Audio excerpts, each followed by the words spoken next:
जतिन जी, आप और हमारे जितने भी गेस्ट हैं उन्होंने लगातार हमारे जो व्यूअर्स हैं उनको हेल्प किया है मार्केट के ट्रेंड के लिए और साथ ही साथ स्टॉक्स के लिए भी। तो आज बताइए बेहतरीन स्टॉक्स दो ट्रेड के चौका में कौन से स्टॉक्स आपने चुने हैं? यस, जो दो लॉन्ग के आइडियाज है उसको दोनों ही मेटल पैक में से है। मेटल पैक में हमें लग रहा है कि एक ट्रेंड रिवर्सल हो गया है। मेटल में से नेशनल एल्यूमिनियम हमने चुना है। डेली चार्ट्स के ऊपर एक इनसाइड बार पैटर्न में से ब्रेकआउट दिया है, स्ट्रॉन्ग पैटर्न है। कंसोलिडेशन एक दिन का हुआ था, उसके बाद आज के ट्रेडिंग सेशन में ब्रेकआउट आया, तो हमें लगता है कि ये मोमेंटम जारी रहेगा on the upside. Stop loss रखना होगा 197 का, और ऊपर में टारगेट हम 209 के एक्सपेक्ट कर रहे हैं। जो दूसरा रिकमेंडेशन होगा वो कोल इंडिया में है। तो कोल इंडिया में हमने देखा है कि एक सस्टेन डाउन ट्रेंड के बाद हमें डेली चार्ट्स के ऊपर एक ट्रेंड रिवर्सल के संकेत मिल रहे हैं। रिस्क रिवॉर्ड बहुत ही फेवरेबल है करंट लेवल्स पे लॉन्ग जाने के लिए।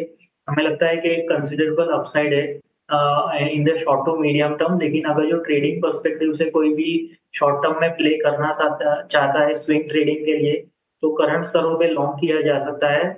स्टॉप लॉस रखना होगा 380 रुपए पे, और टारगेट रहेंगे 415 के।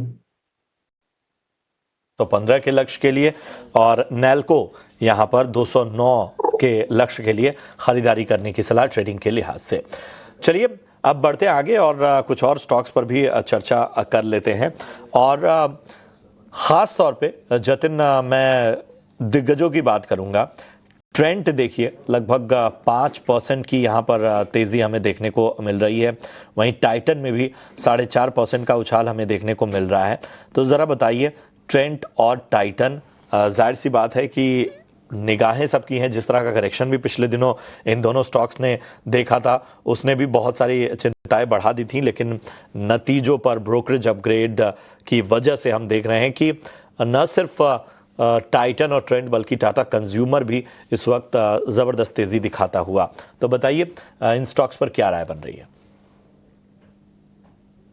हाँ, देखिए, फर्स्ट ट्रेंड की बात करूंगा मैं। तो ट्रेंड में अगर जो चार्ट्स पे देखें तो आर्मी चार्ट्स में एक inverted head and shoulders pattern का ब्रेकआउट आया है। हमें लगता है कि एक ट्रेंड रिवर्सल पैटर्न है।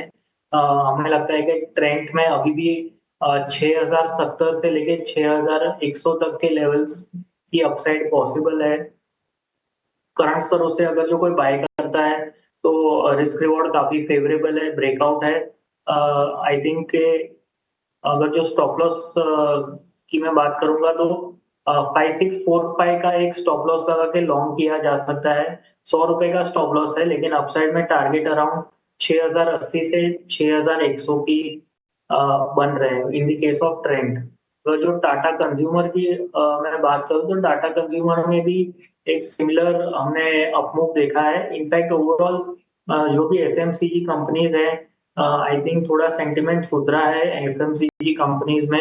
अगर जो ट्रेंड में सॉरी टाटा कंज्यूमर में लेवल्स की बात करूं तो हमें लगता है कि ऊपर में 1065 तक की अपसाइड पॉसिबल है।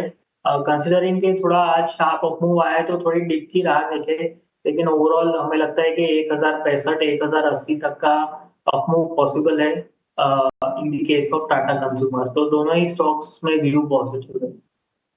यह है नज़रिया इन स्टॉक्स पर। दिग्गजों पर हमारी नज़र थी और उस पर एक बेहतर राय जतिन जी की तरफ से आती हुई। बढ़ेंगे आगे।